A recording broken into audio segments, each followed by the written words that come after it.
Je disais que le dernier partage, c'était le salut qui n'a jamais été abordé dans l'Écriture. Le partage du dernier dimanche qu'on a communié ensemble, c'était celui-là. Tu vois? Et donc,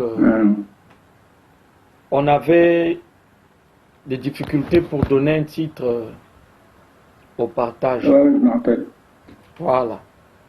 Et donc, Mais je crois qu'on avait déjà placé, non, dans le groupe, non? oui, c'est placé, oui. Et tu as fait un boulot formidable. C'est bien ça. C'est vraiment un boulot formidable que tu as fait. Bon, mais on va prier. Peut-être que j'aimerais d'abord que tu puisses poser ta question avant que tu puisses l'oublier.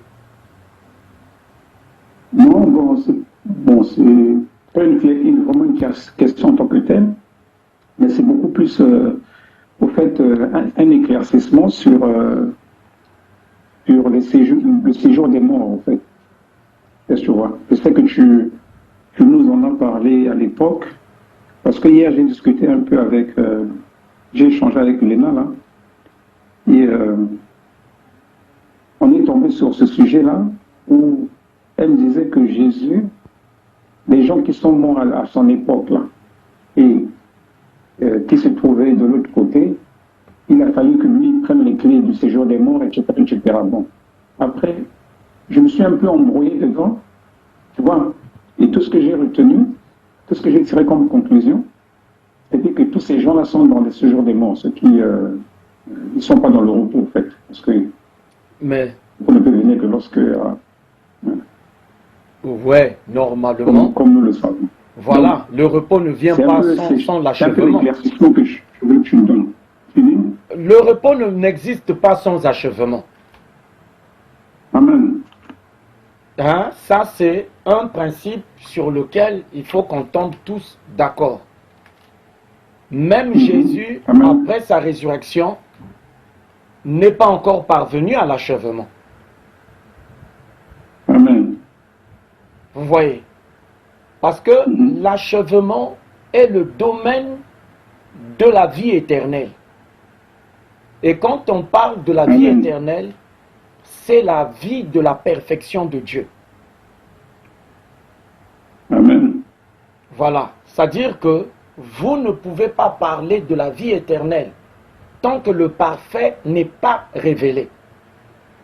Amen. Avant l'apparition du parfait, la vie éternelle n'est pas possible. Comment peut-on parler de la vie éternelle quand le chemin de l'arbre de vie demeure fermé jusqu'à ce jour? Amen. Vous voyez? Et la promesse de l'arbre de vie dans Apocalypse 2,7 appartient à celui qui vaincra. Et celui qui vaincra, c'est le Christ d'Apocalypse 12, 1 à 5, 7 à 10. Et ça, c'est un autre évangile. Hein, ça, c'est un autre évangile. Si vous allez dans Apocalypse 12, vous verrez qu'il y a une autre naissance virginale là-bas. Hein? On voit un peu dans Apocalypse 12.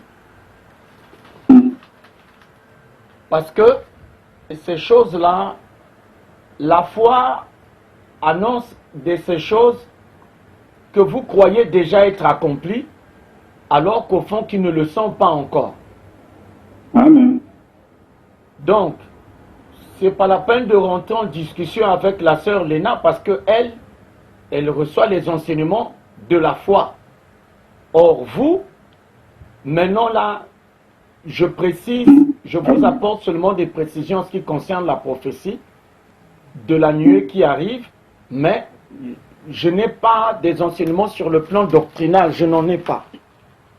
Parce que les doctrines, on en a eu depuis la nuit des temps, mais ça n'a jamais mené à la perfection. Amen. Tu vois? D'aucuns croient ceci, les autres croient cela, ils ont on vous explique ceci, ils ont leur façon d'expliquer cela.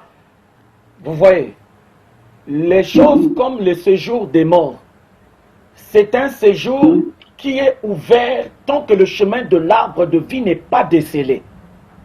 Amen. Parce que tous ceux qui n'ont jamais eu accès à l'arbre de vie, ils sont comment? Mais ils sont morts. Amen. D'accord? Ils n'ont pas la vie éternelle. Tel que nous, là où on est là, on n'est pas dans la vie éternelle. Amen. Parce que on est tous morts dans notre corps là. On est mort. Ça, ce n'est pas le corps de la vie éternelle. Voilà pourquoi on parle de la rédemption, de l'adoption. Parce que vous ne pouvez pas comprendre la vérité sur la rédemption de l'adoption si on ne vous dit pas la vérité sur ce qui concerne la vie éternelle. Tant que le chemin de l'arbre de vie demeure scellé, il n'y a pas de vie éternelle, même pour ceux qui ont la foi. Amen. Parce que la foi est l'espérance que ce chemin-là, qui avait été scellé dans Genèse 3, 22-24, sera décellé au temps de la fin. Amen. Mais sinon, jusqu'à ce jour, le chemin-là est encore fermé. Amen.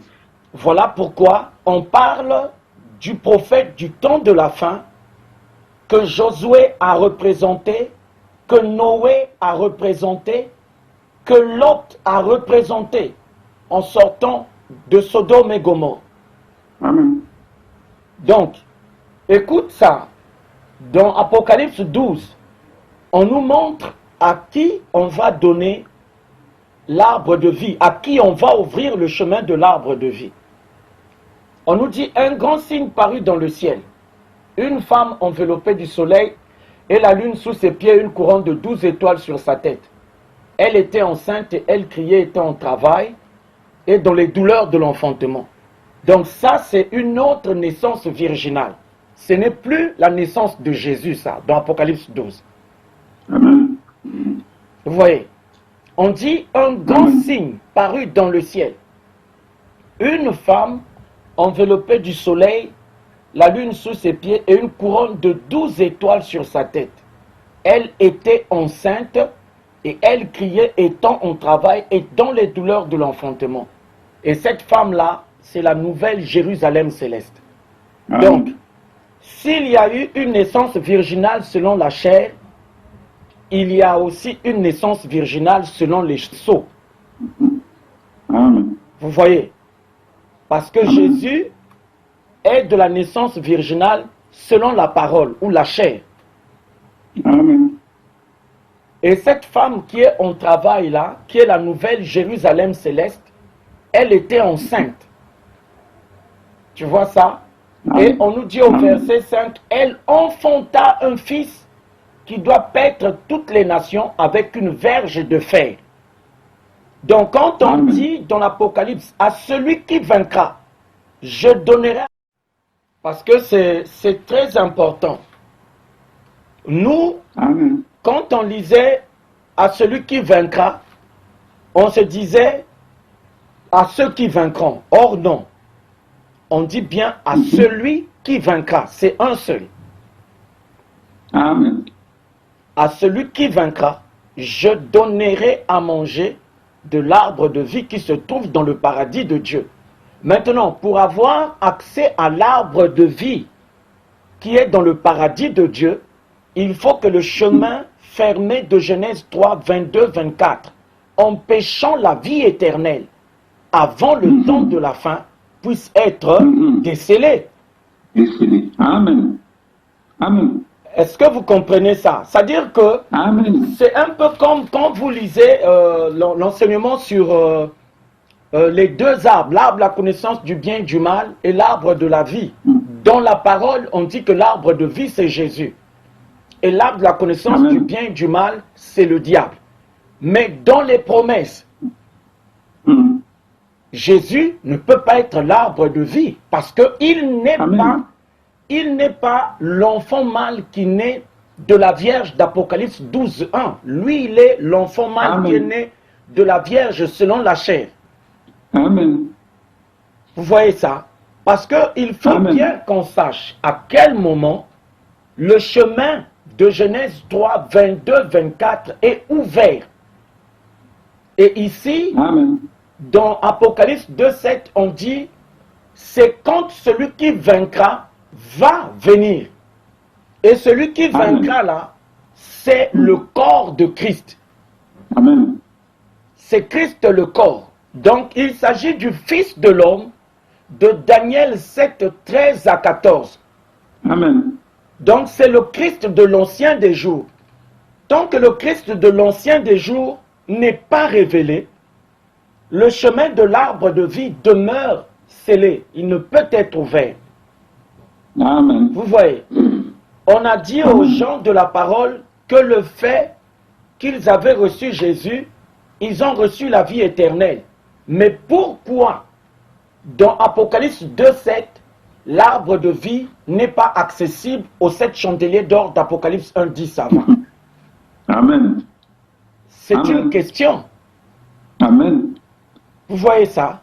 Si eux, ils étaient le vainqueur, pourquoi on a donné la promesse de l'ouverture du chemin de l'arbre de vie au Christ de l'ancien des jours et non au Christ d'Apocalypse 1, 10 à 20?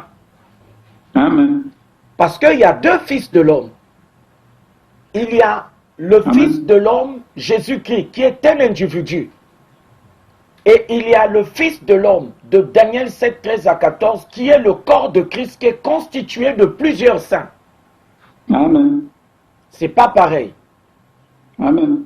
Donc ici, on nous montre à qui on ouvrira le chemin de l'arbre de vie. Et ça, c'est un grand sujet dans la prophétie. Amen. À qui on va ouvrir le chemin de l'arbre de vie. Et donc, il faut qu'on aille voir dans Genèse 3, 22, 24, là où on avait parlé de la fermeture de ce chemin-là. Si Jésus était celui qui ouvrait le chemin-là, mais pourquoi on meurt encore? Amen. On ne devrait plus mourir. C'est une évidence. D'accord? Amen. On ne mourrait plus. Alors, on va aller dans Genèse 3, 22, 24. Voilà. L'Éternel Dieu dit, voici l'homme est devenu comme l'un de nous pour la connaissance du bien et du mal. Empêchons-le maintenant d'avancer sa main, de prendre de l'arbre de vie, d'en manger et de vivre éternellement. C'est grave. C'est-à-dire que Dieu est celui qui empêche la vie éternelle en ce moment-ci. C'est Dieu lui-même qui fait ça. Amen. Il dit, empêchons-le maintenant d'avancer sa main, de prendre de l'arbre de vie, d'en manger et de vivre éternellement. Et l'Éternel Dieu le chassa du jardin d'Éden, pour qu'il cultivât la terre d'où il avait été pris. C'est ainsi qu'il chassa Adam, et il mit à l'orient du jardin d'Éden les chérubins, qui agitent une épée flamboyante pour garder le chemin de l'arbre de vie. Amen. Donc, ils sont en train de garder le chemin de l'arbre de vie jusqu'à quand? Jusqu'à ce que le vainqueur de cette promesse de l'Apocalypse puisse être révélé. Tant que le vainqueur de ces 7 promesses de l'Apocalypse là n'est pas révélé, le chemin de l'arbre de vie demeure scellé. Donc on ne peut pas dire que ceux qui meurent là, ils sont allés dans le repos. Comment ils vont parvenir au repos alors qu'ils ne sont pas passés par l'achèvement? Amen. Et nous savons tous que le prophète du repos est le prophète du 8e et dernier âge de l'Église. Amen. C'est le prophète messager de la perruque blanche de l'ancien des jours. Amen. Hein?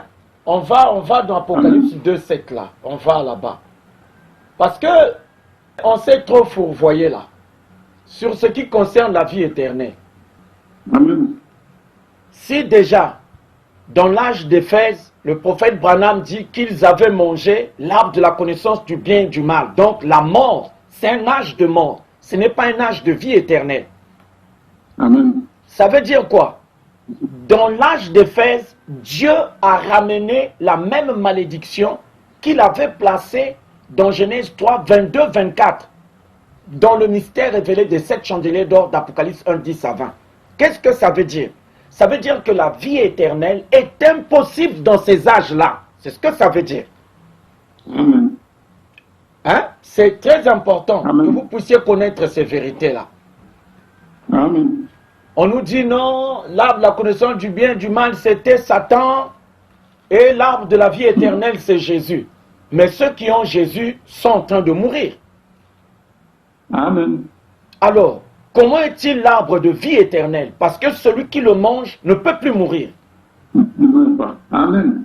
Vous voyez ça? Dieu a Amen. fait exactement la même chose qu'il avait fait dans le jardin d'Éden avec Adam et Ève. Il a empêché Amen. la vie éternelle pendant les âges des 7 chandeliers d'or d'Apocalypse 1, 10 à 20. Il a ramené Amen. la même malédiction dans ces âges-là. Donc, dans ces âges-là, la vie éternelle est impossible. Voilà pourquoi nous avons dit que ce sont les âges des morts en Christ. Amen. Amen. Vous voyez, ils sont Amen. dans le séjour des morts, puisqu'ils sont morts. Amen.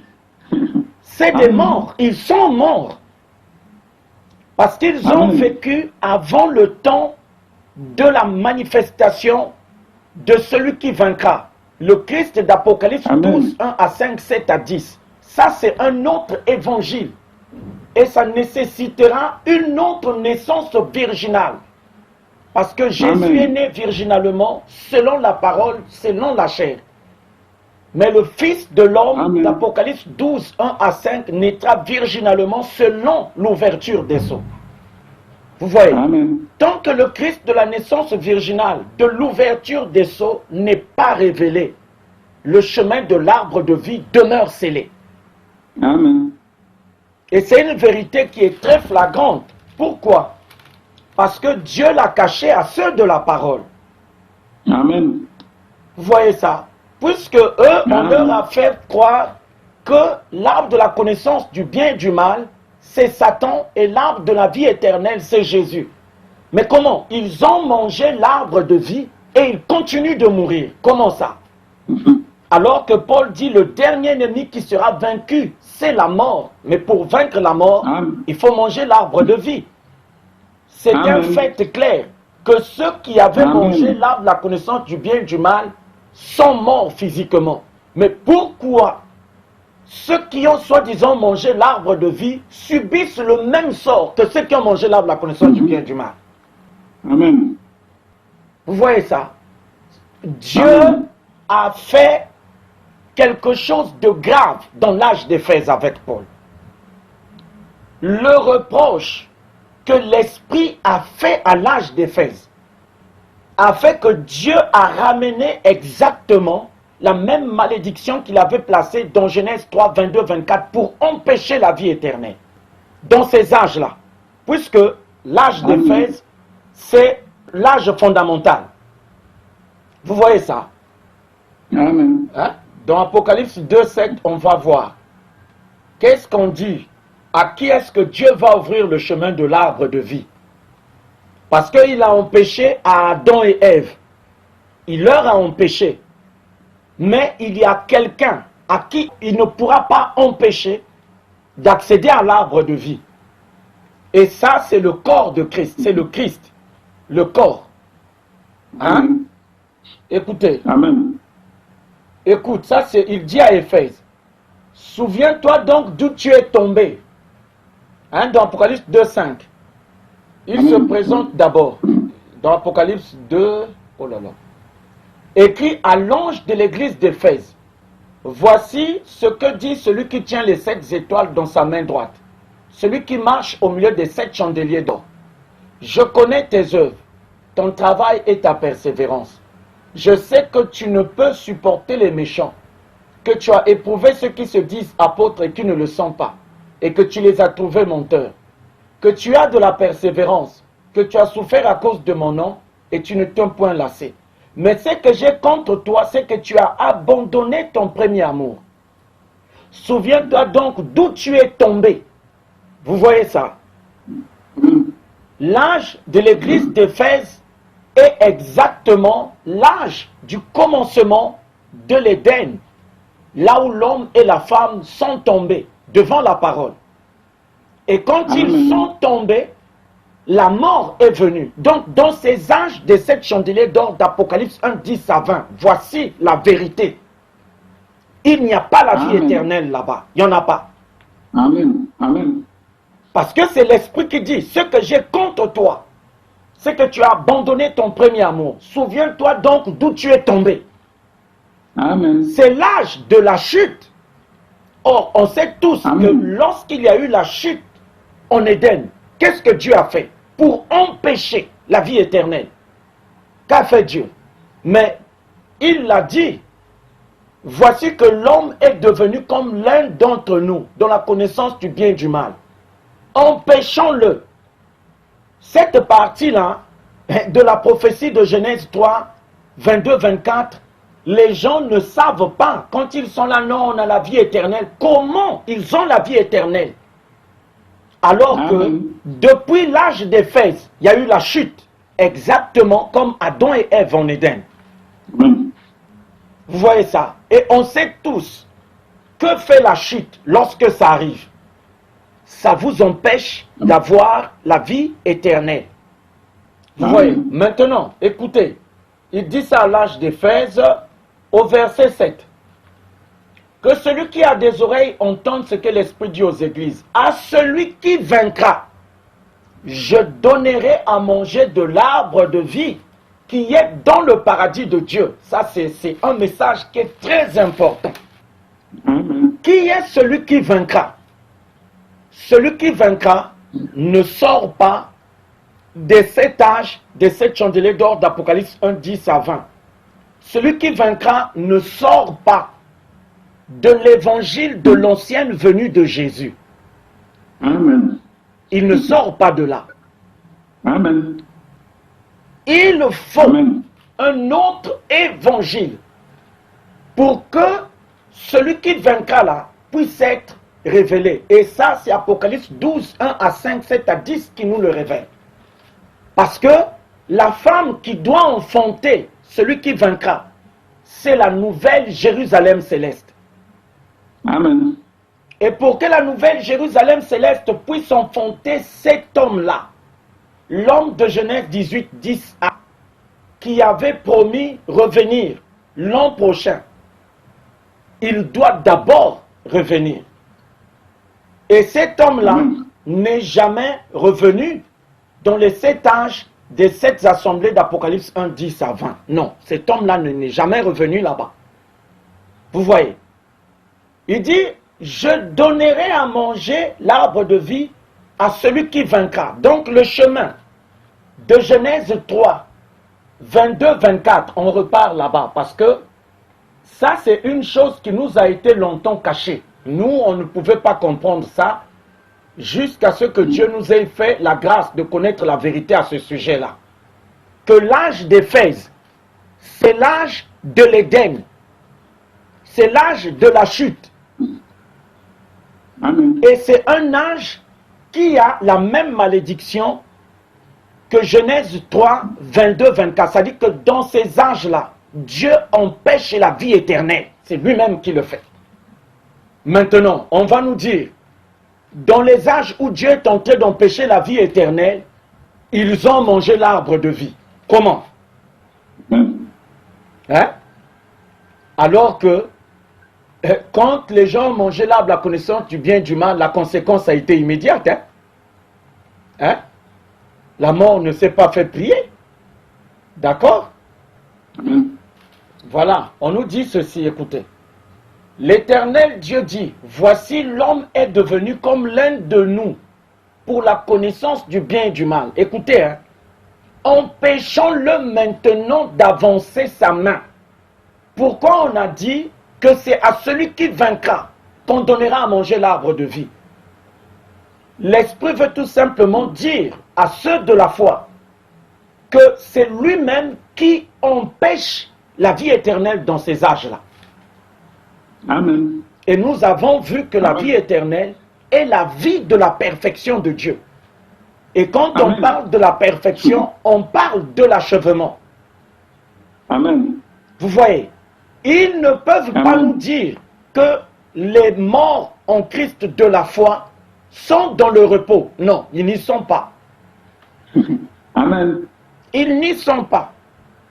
Amen. Vous voyez ça?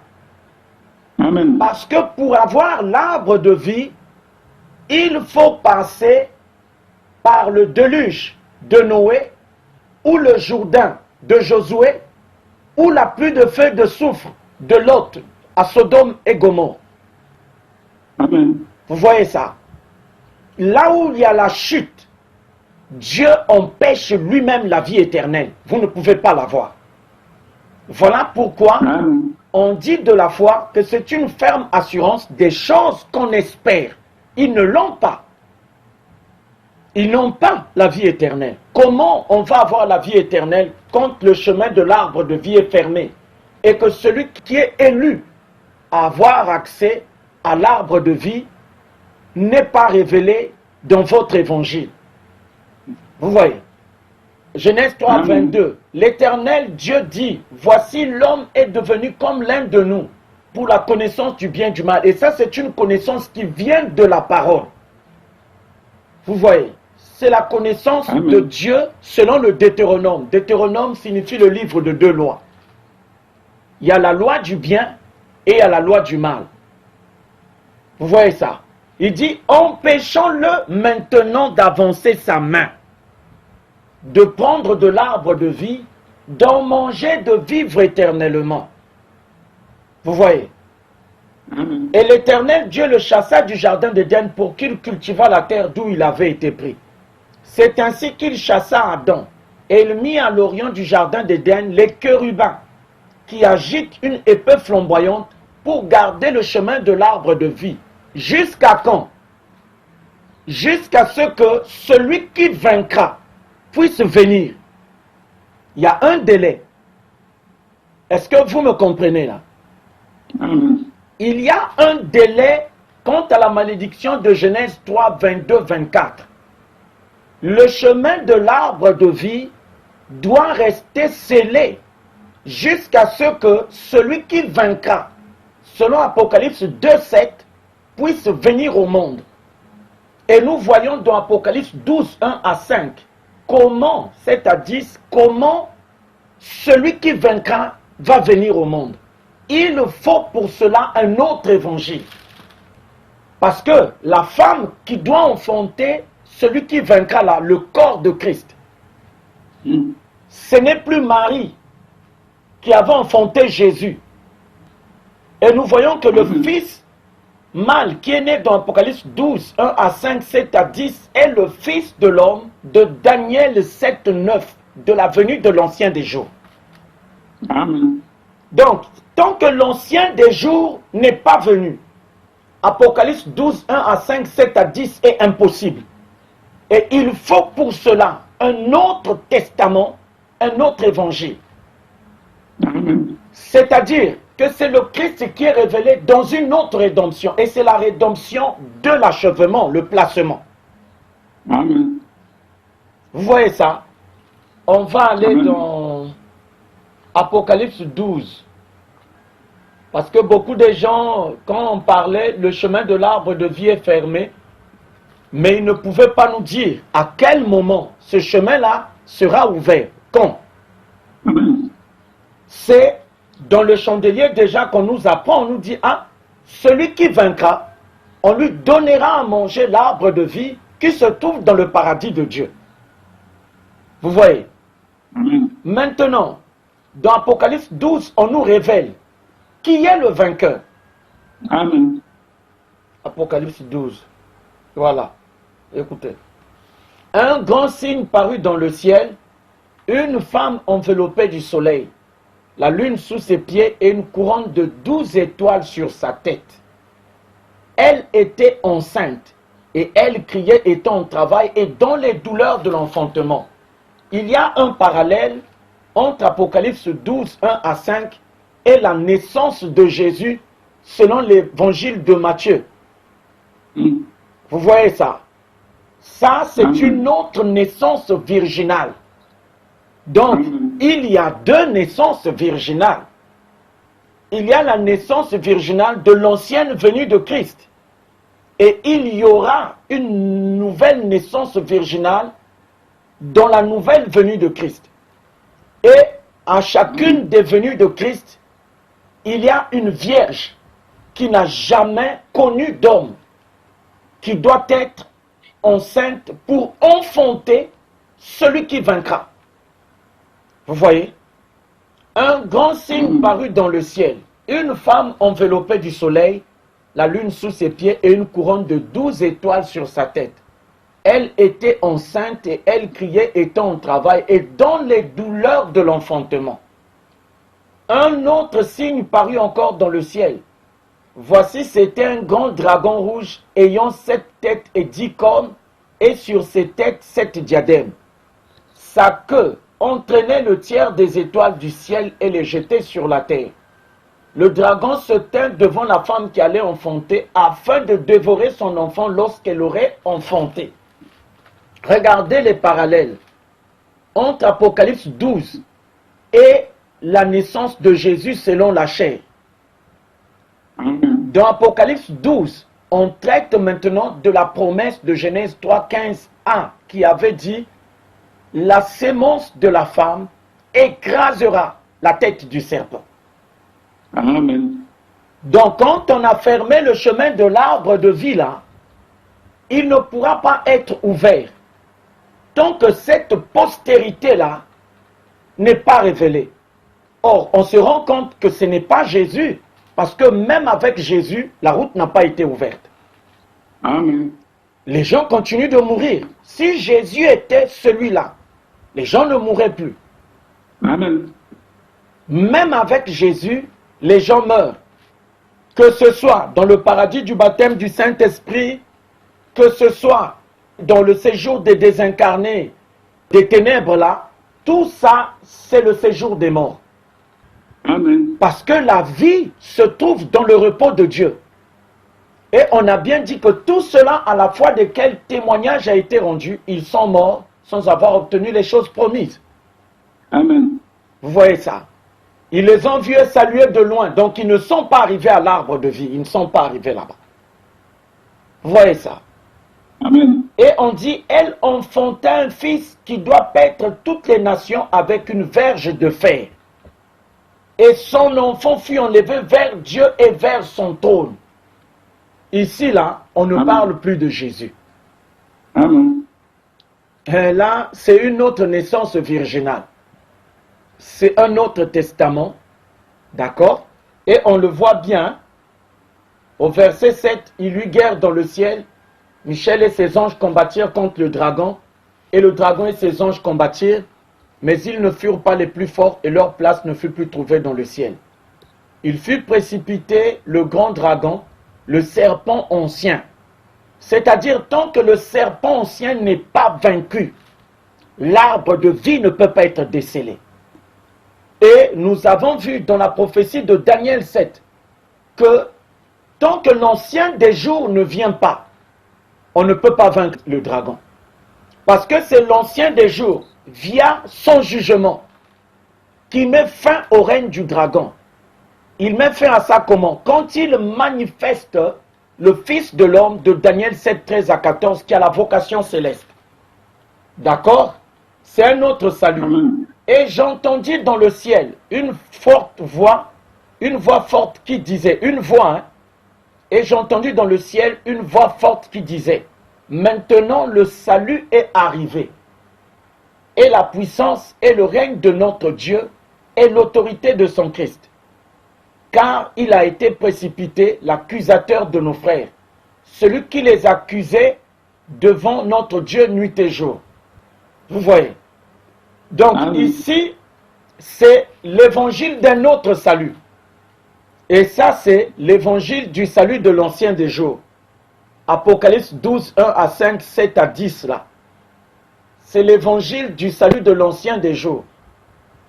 On va aller dans Daniel 7, on va là-bas. C'est vraiment important que vous puissiez connaître ces vérités-là. Pourquoi c'est important? Parce que Dieu a caché certaines choses à certaines personnes et les a fait connaître à d'autres. Amen. Ce qui s'est passé en Éden est exactement la même chose qui s'est passée dans l'âge d'Éphèse. Ça veut dire quoi? Ça veut dire déjà que dans le mystère révélé des 7 âges, des 7 chandeliers d'or d'Apocalypse 1, 10 à 20, la vie éternelle est impossible. Impossible. Amen. Parce que l'Esprit l'a dit dans Apocalypse 2, 7 que l'arbre de vie est réservé à celui qui vaincra. Et nous avons Amen. vu que celui qui vaincra, c'est le Christ de l'enlèvement. Amen. Hein? Celui que parle Amen. le prophète Daniel. Daniel parle de lui. Hein? Dans la forme du Fils de l'homme. Donc, on a deux fils de l'homme. Il y a le Fils de l'homme, le Christ selon la chair, qui est né virginalement de Marie. Et il y a le Christ selon les sceaux, qui naîtra virginalement de la nouvelle Jérusalem céleste. Au retour de l'ange de Genèse 18, 10a, l'ancien des jours. D'accord? Amen. C'est lui, l'ange de la naissance virginale d'Apocalypse 12, 1 à 5, 7 à 10. On regarde un peu. Écoutez, Daniel 7, 13 à 14. Je regardais pendant mes visions nocturnes, et voici sur les nuées des cieux arriva quelqu'un de semblable à un fils de l'homme. Donc Daniel confirme Apocalypse 12, 1 à 5 qu'il doit y avoir un autre Christ qui doit venir. Mais le Christ qui viendra là, ce n'est plus un individu. Amen. Mais c'est un corps. Amen. Constitué de plusieurs personnes. Amen. Vous voyez ça? Je regardais pendant mes visions nocturnes et voici sur les nuées des cieux arriva quelqu'un de semblable à un fils de l'homme. Il s'avança vers l'ancien des jours et on le fit approcher de lui. Nous avons, lors du dernier partage du salut qui n'a jamais été abordé dans l'Écriture, expliqué de quoi il est question ici. Il s'agit de s'avancer et de s'approcher de l'ancien des jours. Il s'agit de la promesse d'entrer dans le pays promis. C'est ça l'arbre de vie. Amen. Quand on dit à celui qui vaincra, je donnerai à manger l'arbre de vie qui se trouve dans le paradis de Dieu, c'est-à-dire qu'on lui donnera accès d'entrer dans le pays promis. C'est la même chose. Amen. Et l'accès ne pouvait pas être possible au temps de Paul, au temps d'Irénée, au temps de Martin, au temps de Luther, au temps de Columbus, au temps de Wesley et au temps de Branham. Dieu a dit, empêchons-les. Amen. C'est Dieu qui a empêché ça. Parce qu'il a élu des gens pour avoir accès. Et nous avons vu dans les ombres que Dieu avait donné à Josué, Caleb et tous ceux qui avaient moins de 20 ans, que c'était ceux-là qu'il avait choisis pour entrer dans le pays de Canaan. Mais le reste, non. Les Moïse, les Aaron, les Myriam, les Corée, les Dathan, tout, et que sais-je encore. Vous voyez, je regardais pendant mes visions nocturnes, et voici sur les nuées des cieux, parce que les nuées des cieux ici, c'est la vocation céleste. Amen. Vous voyez, arriva quelqu'un de semblable à un fils de l'homme. Il s'avança vers l'ancien des jours, et on le fit approcher de lui. On lui donna la domination, la gloire et le règne.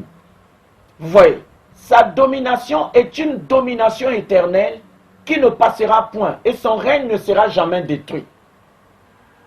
Il dit ceci, Amen. Daniel 7, 16 à 18. Je m'approchais de ceux qui étaient là.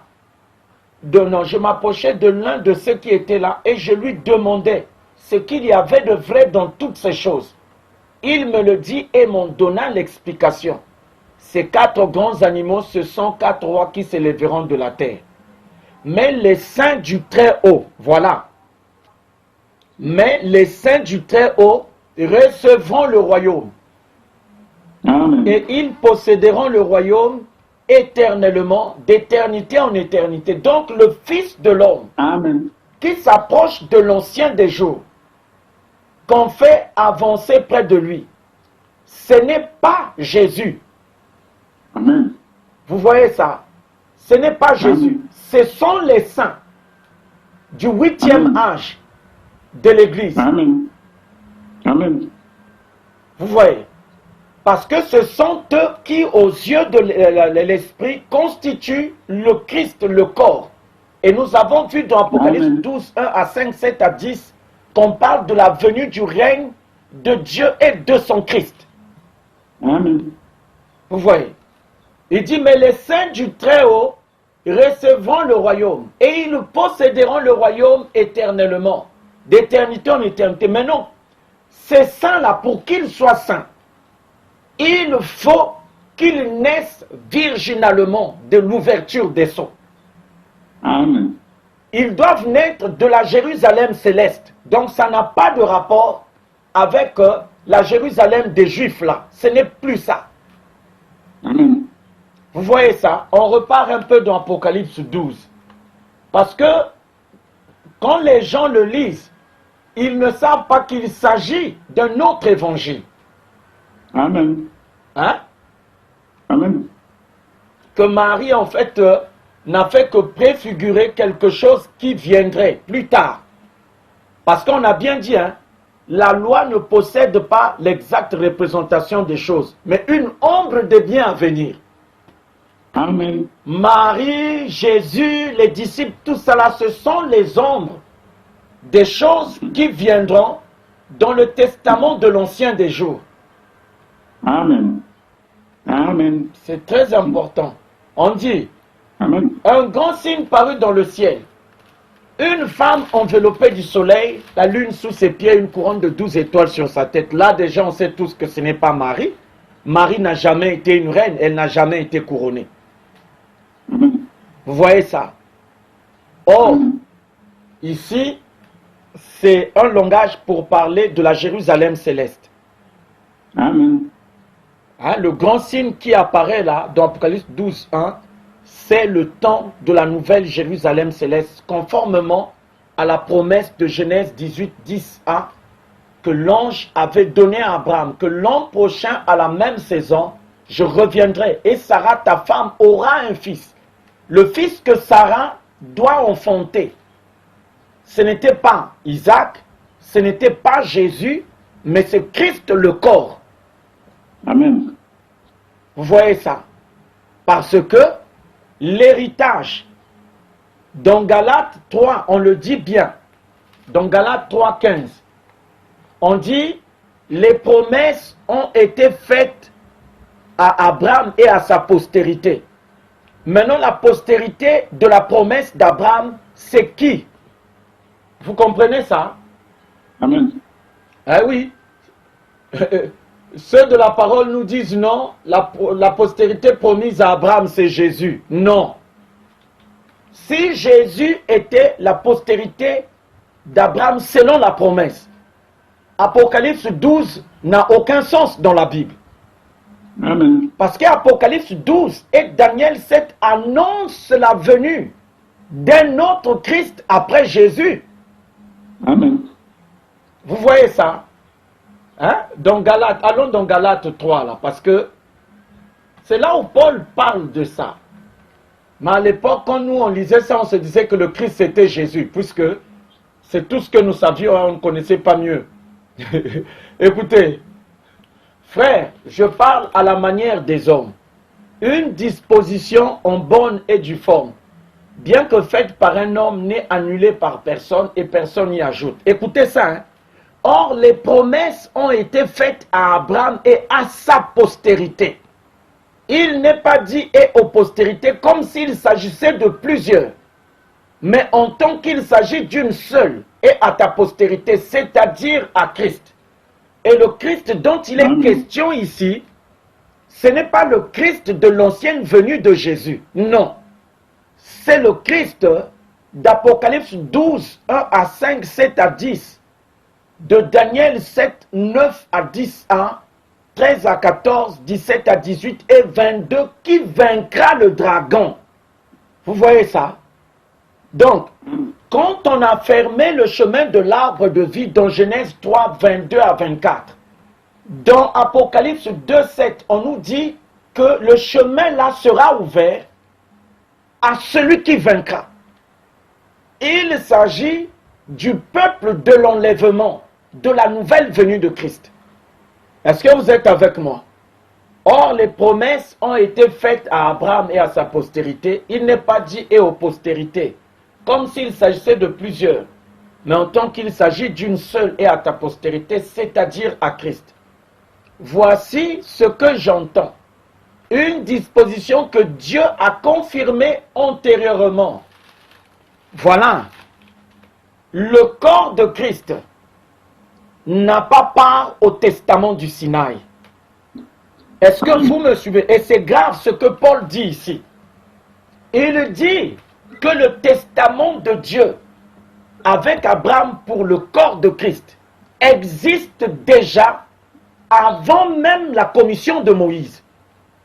Avant que Dieu puisse envoyer Moïse délivrer les enfants d'Israël en Égypte pour leur donner la loi, un testament avait déjà été établi entre Dieu et Abraham concernant le corps de Christ qui sera révélé au temps de la fin. Vous voyez ça? Parce qu'il dit, voici ce que j'entends. Une disposition, c'est-à-dire un testament que Dieu a confirmé antérieurement. Vous voyez, avant la Bible, il y a un testament qui existe déjà, avant la parole, entre Dieu et Abraham. Pour le Christ, le corps. Vous voyez. Amen. Le Christ Jésus apparaît dans le testament du Sinaï. Mais il n'apparaît pas dans le testament de Dieu avec Abraham précédant la loi. Vous voyez. Or, les promesses ont été faites à Abraham et à sa postérité. Il n'est pas dit plusieurs postérités, comme s'il s'agissait de plusieurs descendances. Non. Mais en tant qu'il s'agit d'une seule, et à ta postérité, c'est-à-dire à Christ. Le Christ dont il est question ici, c'est le Christ d'Apocalypse 12, 1 à 5, 7 à 10, de Daniel 7, 9 à 10 à 13 à 14, 17 à 18 et 22 qui vaincra le dragon. Donc c'est à lui qu'on va ouvrir le chemin du pays promis. Amen. Vous voyez ça? Il dit, voici ce que Amen. j'entends. Un testament que Dieu a confirmé antérieurement. Donc, Paul vient nous parler d'un autre testament qui existe déjà en dehors de la Bible, entre Dieu et Abraham, pour le corps de Christ. Amen. Voilà ce que Paul veut dire. En dehors de la Bible, parce que la Bible était le testament de Dieu avec le peuple d'Israël. Mais ce n'est pas le testament de Dieu avec le Christ, le corps. Voilà pourquoi Amen. nous avons toujours parlé du testament de l'ancien des jours. Parce que c'est un testament Amen. qui existe avant le testament du Sinaï. Amen. Et Paul en parle ici, dans Galates 3, 15 à 18. Il dit, voici ce que j'entends. Un testament que Dieu a confirmé antérieurement. Dieu avait déjà confirmé ce testament-là avec Abraham. Donc, il n'est pas possible que ce testament-là puisse rester dans les oubliettes. Si les gens ne le savent pas, Dieu avait déjà averti Paul qu'un tel testament existe. Voilà pourquoi, quand on rentre dans le domaine du salut de l'achèvement, il y a rupture de continuité. Parce que c'est ce testament-là, justement, qui revient à la surface. C'est le Amen. testament du mystère caché. C'est que le Amen. mystère caché, c'est qu'il y a un autre testament en dehors de la parole que Dieu avait traité avec Abraham pour le corps de Christ, le peuple de l'enlèvement. Voilà pourquoi nous, on avait toujours dit aux gens que ceux qui pensent que l'enlèvement se fera par le message des évangiles venus de la Bible, ils sont en train de se tromper. Amen. L'enlèvement a son testament. Amen. Vous voyez ça? Ce testament-là existe et il a déjà été confirmé. Amen. Quelque chose que Dieu confirme, vous ne pouvez pas annuler ça. Que vous le vouliez ou non, Dieu a confirmé ça comme étant la vérité. C'est quelque chose qui doit arriver. Amen. Parce que c'est ce que Paul dit là. Il dit, voici ce que j'entends. Une disposition que Dieu a confirmée antérieurement, c'est-à-dire avant la parole. Il existe un autre testament que Dieu avait traité avec Abraham pour le corps de Christ. Et Dieu a confirmé à Abraham que ce testament-là est vrai. Mais regardez dans le temps, on a donné à Abraham un autre testament, celui de la loi. Et des millénaires sont passés. On a eu comme l'impression que Dieu avait oublié ça. Vous voyez? Mais aujourd'hui, avec le problème de l'ouverture des sceaux, ce testament-là revient à la surface. Amen. On comprend aujourd'hui qu'il faut un autre évangile pour que celui qui vaincra puisse être révélé. Et cet évangile-là est l'évangile du testament que Dieu avait déjà confirmé antérieurement à Abraham. Et personne ne pourra annuler ça. Amen. Ça, c'est ce que les gens doivent savoir.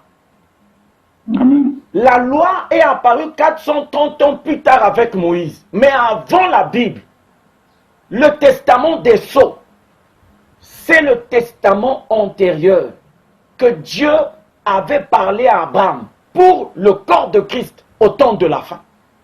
Amen. Vous voyez ça? Amen. Il dit, car si l'héritage venait de la loi, mais il s'agit de quel héritage? Mais c'est l'héritage des nouveaux cieux et de la nouvelle terre. Ce testament-là existe. Amen. Eh oui. Voilà pourquoi Jésus disait que ce qui s'est passé du temps de Noé, parce que c'est le temps de l'adoption, se répétera de même à l'avènement du Fils de l'homme. Et quand il parlait de l'avènement du Fils de l'homme, les gens pensaient qu'il parlait de son avènement à lui. Or, il parle de l'avènement du Christ, le corps. Amen. Que le Christ, Amen. le corps, ne paraîtra pas avant le temps de la fin. Amen. Vous voyez?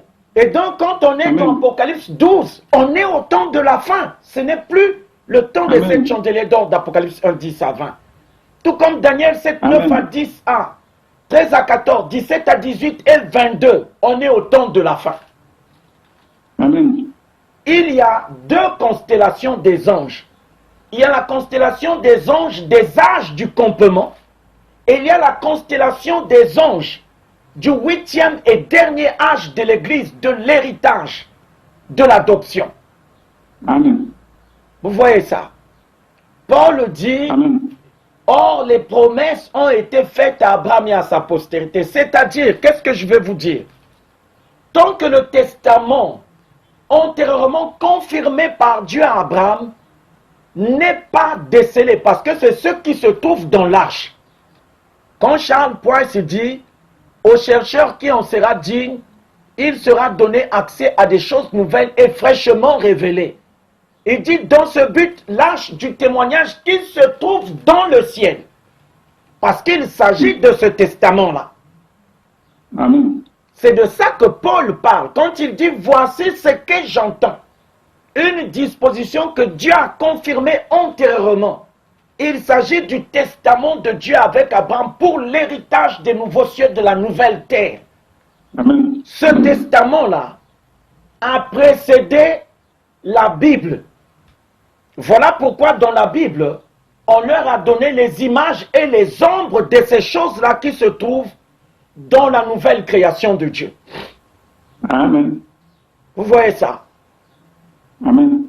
Donc, la Bible est apparue plus tard, mais elle aura duré plus longtemps dans le temps. Et les gens ont oublié qu'il y a un testament qui existe entre Dieu et Abraham pour le Christ. Et que ce testament-là doit rebondir au temps de la fin. Amen.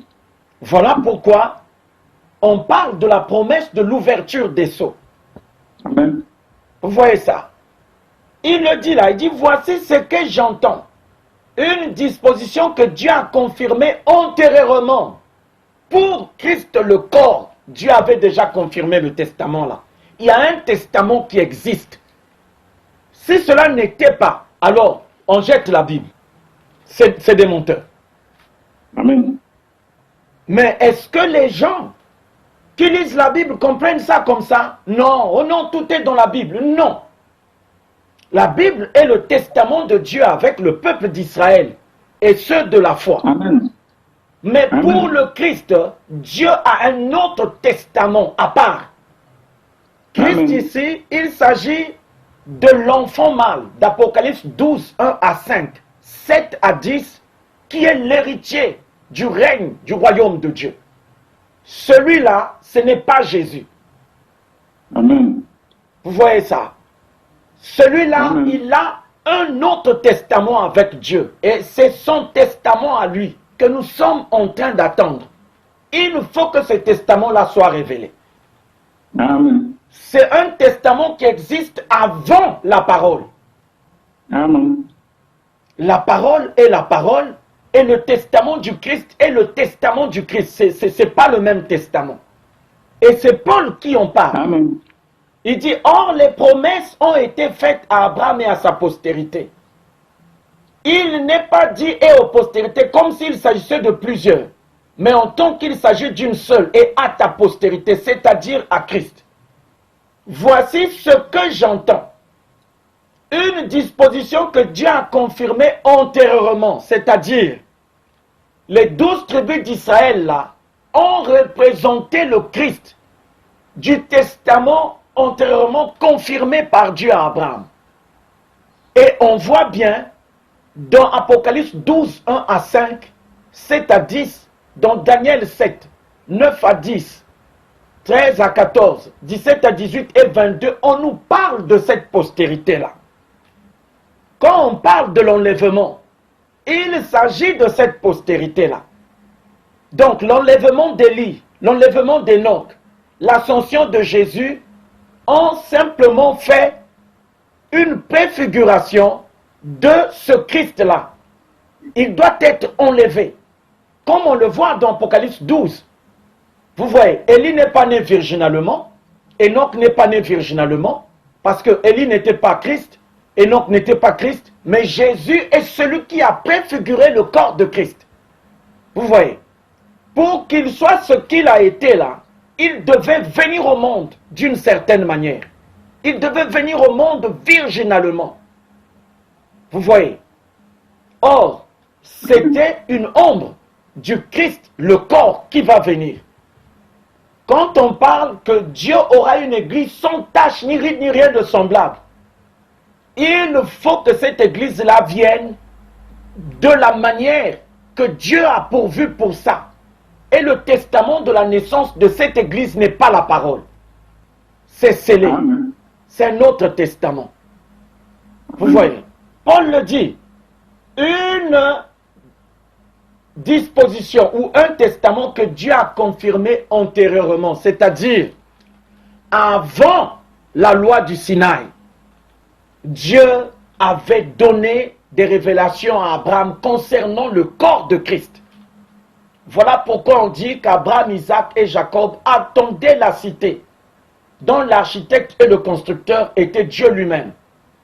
Vous voyez, en parlant de leur attente de la cité là, ils attendaient l'entrée dans le pays promis, parce qu'eux, ils ne sont pas entrés là-bas. Maintenant, si Abraham, Isaac et Jacob ne sont pas entrés dans le pays promis avec leur foi là, Qu'en est-il de ceux qui ont eu la même foi et qui ont commencé à nous faire croire qu'ils sont rentrés là-bas? Comment? Amen. Oh non, ils sont dans le repos. Quel repos là? La Bible dit la nature tout entière soupire en attendant l'adoption, la rédemption de notre corps. Il dit même nous qui avons reçu les prémices de l'Esprit, nous soupirons en nous-mêmes. Amen. Comment? Ils n'ont pas atteint l'achèvement et on a commencé à nous parler du repos. Amen. Branham est venu, il a prêché la sémence du serpent et tout. Il a dit, l'arbre de la connaissance du bien et du mal, c'était le diable.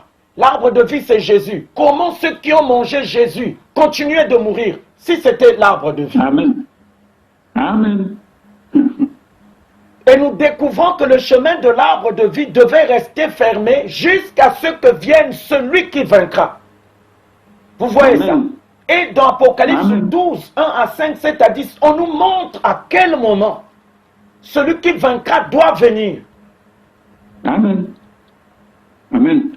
Vous voyez ça? Et on le voit aussi dans Amen. Daniel 7, 9 à 10, 13 à 14, 17 à 18 et 22. Et on sait tous que celui qui vaincra n'est pas un seul, mais il s'agit de plusieurs saints qui doivent naître Amen. selon la promesse du retour de l'homme de Genèse 18, 10a. Amen. Parce que ce sont eux qui sont les fils de Dieu. Amen. Vous voyez ça? On a deux Amen. naissances virginales. Il y a la naissance virginale selon la parole, selon la chair, et il y a la naissance virginale selon l'ouverture des sceaux de la nouvelle Jérusalem céleste. Amen. Vous voyez ça? C'est Amen. ça le problème, parce que l'arbre de vie n'a pas été fermé définitivement. Et on a vu que dans l'âge d'Éphèse, ceux qui prêchent la parole là, oh non, crois seulement tu as la vie éternelle. Non, ce sont les âges de la mort, parce que la vie éternelle n'est pas possible dans ces âges-là. Amen. Vous voyez? Parce qu'on a dit à Éphèse, souviens-toi donc d'où tu es tombé.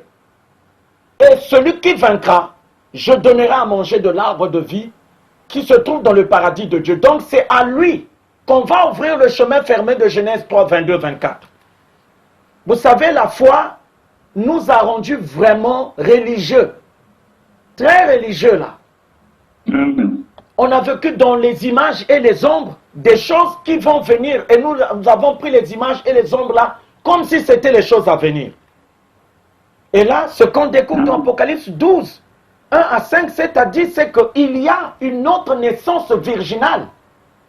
Si en ce temps-là, c'est Gabriel qui était venu annoncer à Marie la naissance de Jésus, quant à la femme de Apocalypse 12, 1 à 5, elle doit recevoir la visite de l'ancien des jours. Voilà pourquoi il avait l'an prochain à la même saison. Je reviendrai. Et Sarah, ta femme, aura un fils. Et le fils dont il est question là, c'est Christ le corps. Amen. Vous voyez? Et ce Christ-là a son testament avec Dieu qui existe avant la parole. Voilà le problème. Et il dit, voici ce que j'entends. Une disposition que Dieu a confirmée antérieurement ne peut pas être annulée. Et ainsi la promesse rendue vaine par la loi survenue 430 ans plus tard. C'est-à-dire, la parole ne pouvait pas remplacer les promesses. Parce que les promesses sont un testament de Dieu avec Abraham pour le Christ qui existe avant la parole. Voilà pourquoi on parle des sceaux. C'est là l'origine des sceaux. Les promesses sont scellées dans un autre testament. Amen. Dieu n'a pas voulu qu'on puisse mélanger les deux testaments-là. Non. On ne pouvait pas mélanger la loi et les promesses. Or, ce qui est arrivé dans la parole, c'est qu'il y a eu ce méli-mélo-là. Amen. Or qu'au fond, les promesses sont un autre testament. La parole, c'est aussi un autre testament. Vous voyez? Et le testament du Sinaï ne pouvait pas annuler la promesse, parce que la promesse avait déjà été confirmée antérieurement, avant même que Moïse vienne avec la loi. Donc avant, 430 ans avant la rédaction de la Bible. Puisque Genèse a commencé avec Moïse. C'est là où on a commencé à écrire la Genèse et tout ça. Avant que Moïse ne vienne, il y a un testament qui existe entre Dieu et Abraham pour le Christ le corps. Amen. Vous voyez? Et c'est ce que Jean essaye de voir quand il regarde dans Apocalypse 12. Il voit cette femme qui est en travail, tout ça là. Mais ça, ce sont les choses d'un autre testament. Parce que la femme qui devait enfanter virginalement selon la loi, c'est Marie. Elle est venue. Il n'y aura pas deux femmes qui vont enfanter virginalement dans la parole. Ce n'est pas possible. Parce que Jésus a dit, je suis le premier et le dernier. Amen. Vous voyez, dans la chair, il est l'unique homme qui devait naître de cette façon-là. Mais dans les sceaux, il y aura une autre naissance virginale. Amen. Pour que le corps de Christ puisse venir au monde. Voilà pourquoi nous avons besoin de l'ouverture des sceaux. Parce que ce sont les choses d'un autre testament que Dieu avait déjà confirmé antérieurement à Abraham pour Christ le corps. Donc il a mis ça de côté et il a révélé à Moïse la loi pour le peuple d'Israël et ceux de la foi, pas pour le Christ. Pour le Christ, il avait promis le pays, l'héritage. Voilà pourquoi Paul dit, car si l'héritage venait de la loi, mais Josué leur aurait donné le repos. Vous voyez ça? Car si l'héritage venait de la loi, il ne viendrait plus de la promesse. C'est-à-dire, Israël a hérité le pays de Canaan par la loi. Mais le Christ hérite les nouveaux cieux et la nouvelle terre par la promesse. Donc c'est deux testaments. La promesse c'est la promesse, la loi c'est la loi.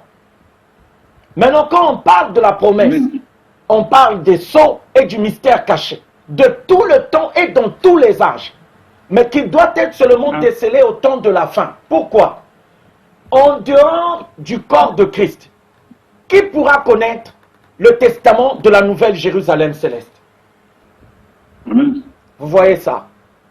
Amen. Donc, ici, là où nous sommes, aujourd'hui, quand les gens parlent du séjour des morts, au niveau de la foi, là où sont partis ceux qui ont reçu le baptême du Saint-Esprit, ils appellent ça le repos. Mais par rapport à la promesse de l'achèvement, on sait tous que ce n'est pas là-bas.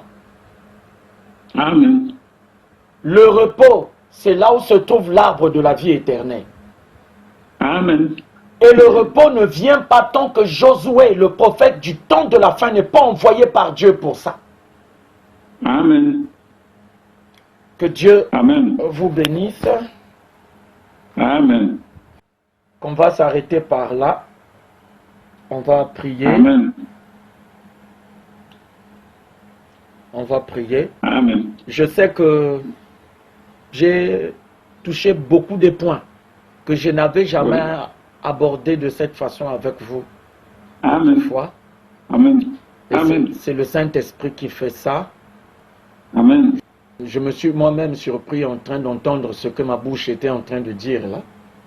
Amen. Amen. Je te bénisse. Surtout quand le Saint-Esprit m'a donné de faire le parallèle entre ce qui s'est passé dans Genèse 3 et ce qui s'est passé dans l'âge d'Éphèse pour le mystère révélé des 7 âges, des 7 chandeliers d'or d'Apocalypse 1, 10 à 20.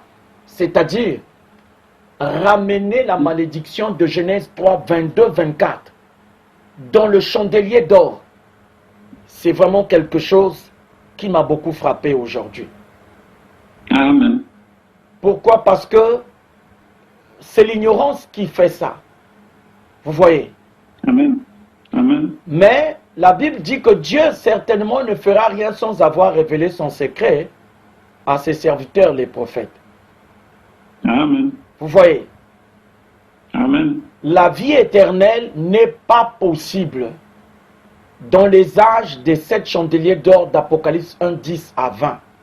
Parce que celui Amen. qui vaincra ne vient pas de ces âges-là.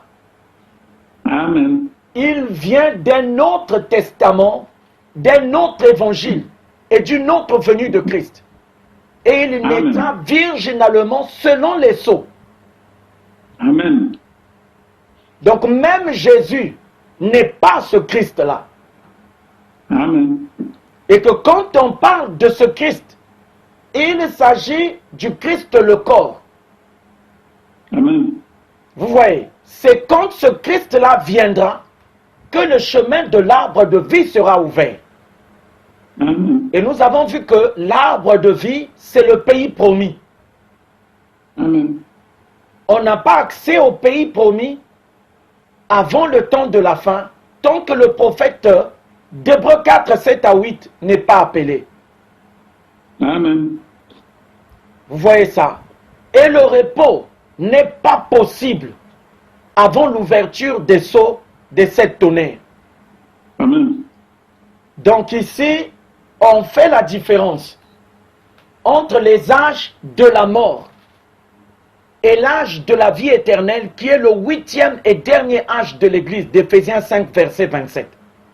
Cette Église-là, c'est Christ le corps. Il faut qu'il vienne au monde virginalement, par l'ouverture des sceaux. Et nous avons vu que celle qui a la vertu d'enfanter virginalement par l'ouverture des sceaux, c'est seulement la nouvelle Jérusalem céleste. Amen.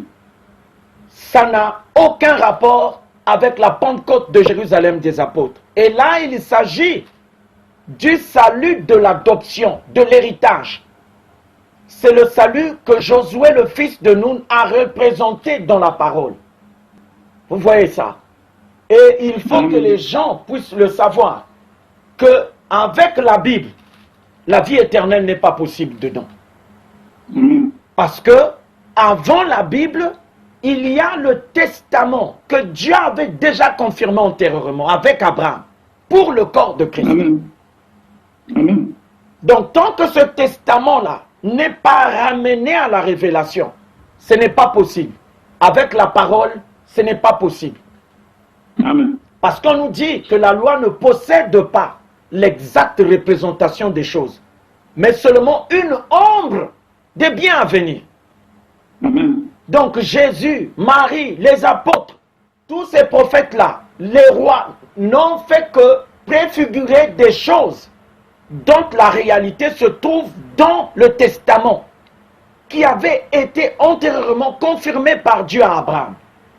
Voilà Amen. pourquoi Paul disait, nous connaissons en partie. Vous voyez? Mais où se trouve Amen.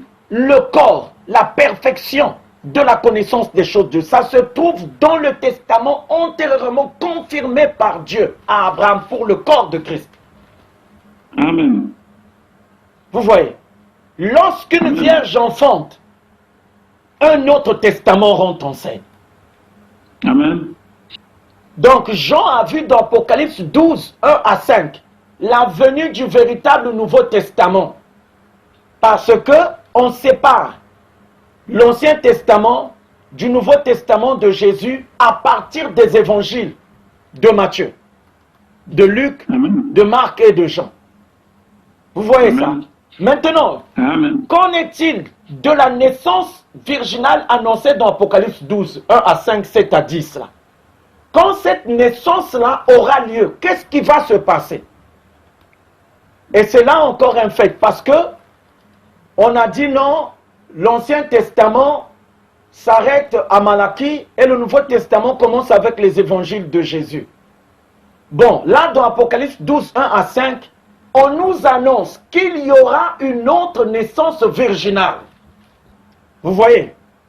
Amen. Cette naissance virginale-là fera venir au monde celui qui aura accès à l'arbre de vie. Pour ce fils de l'homme-là, Dieu va ouvrir le chemin de Genèse 3, 22, 24 qu'il a fermé à Adam et Ève. Et aux Hébreux 11, 1 à 2, 13 à 14, il leur a refusé ce chemin-là. Mais celui-là, quand il viendra, on va lui ouvrir la voie. Il va rentrer. Vous voyez? Ça va se passer où? Dans quelle Bible ça se passera? Parce que dans la Bible actuelle, c'est une prophétie annoncée, mais qui ne s'est pas accomplie avec la Bible. Vous voyez? C'est pour ça que Paul a dit, et c'est Pierre, les prophètes qui ont prophétisé effleurant le salut qui vous était réservé ont fait de ce salut l'objet de leurs recherches et de leurs investigations. Et le salut qui a fait l'objet des recherches et des investigations, c'est le salut de l'entrée dans le pays promis, comme on a vu avec Josué et Caleb. C'est là, pour la première fois, qu'on a parlé des investigations. Il fallait chercher un moyen pour entrer dans le pays de Canaan et voir un peu comment est le pays, pour amener les évidences à ceux qui étaient restés, que le pays est bon, tout ça là. Mais on nous dit que tout ça, c'était l'ombre des choses à venir. Amen. Vous voyez? Amen. Jésus a eu ses évangiles, il a eu sa Bible. Maintenant, qu'en est-il de l'enfant mâle d'Apocalypse 12, 5? C'est-à-dire cela, quand il naîtra, parce que lui aussi c'est le Christ. Que fera-t-on de la Bible que nous avons actuellement? Parce qu'il est le Christ de notre testament de Dieu avec Abraham. Amen. Alléluia. Et oui, Amen. ce que Paul dit, Amen. Jean confirme ça. Il dit, ah non, j'ai vu un grand signe paraître dans le ciel. Une femme revêtue du soleil, de la lune sous ses pieds avec une couronne de 12 étoiles. On sait tous que Marie n'a jamais été une reine. Elle n'a jamais été royale. Amen. Mais cette femme-là est royale. Et qu'elle était Amen. en travail, dans les douleurs de l'enfantement.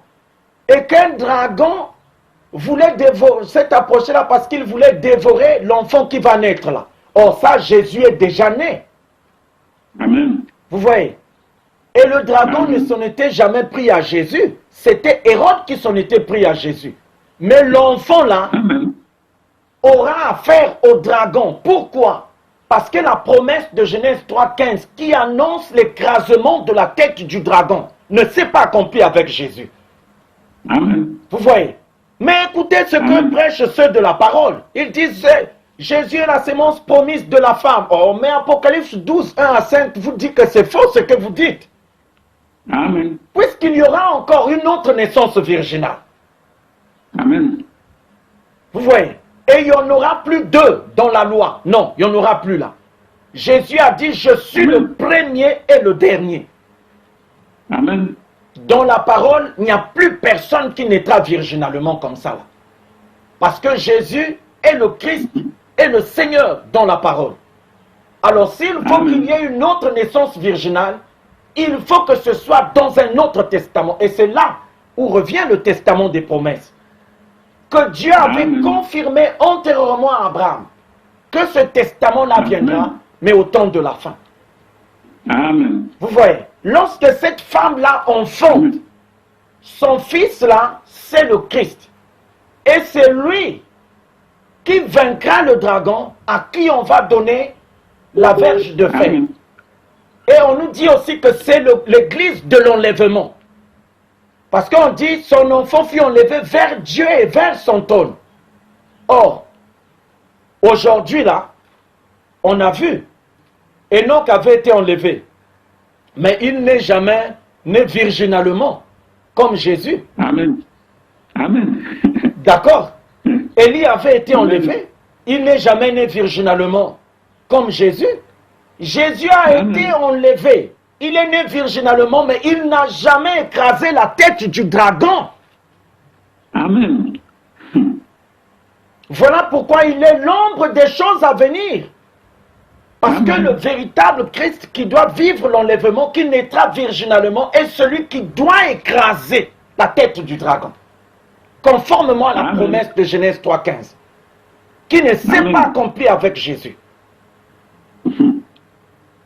Parce que c'est une promesse et ça s'accomplit dans un autre testament qui est antérieur à la parole. Amen. Vous voyez ça? Amen. Vraiment, que Dieu vous bénisse. Éternel Dieu bien-aimé, Père céleste, Père de gloire, je te recommande ces moments. Nous n'oublions pas, Seigneur, les frères Barthélemy Ngoma, Edgar Ombara, Otongouya, Marianne Zumbu, Gontan Diokwandi, Christian Yogo, Elisha Yogo, Père céleste, Père de gloire, Flore Diokwandi, Seigneur, Jean Diokwandi, ô Dieu tout-puissant, Catherine Démé et Odile, Père céleste, Père de gloire, ô Dieu de miséricorde, Père, Simon Mwakassa, Abdul Hassan Reda, mon DG, Père Céleste, Père de gloire, je viens à toi, Seigneur. Ô Dieu Tout-Puissant, ô souviens-toi de Marlette, Seigneur.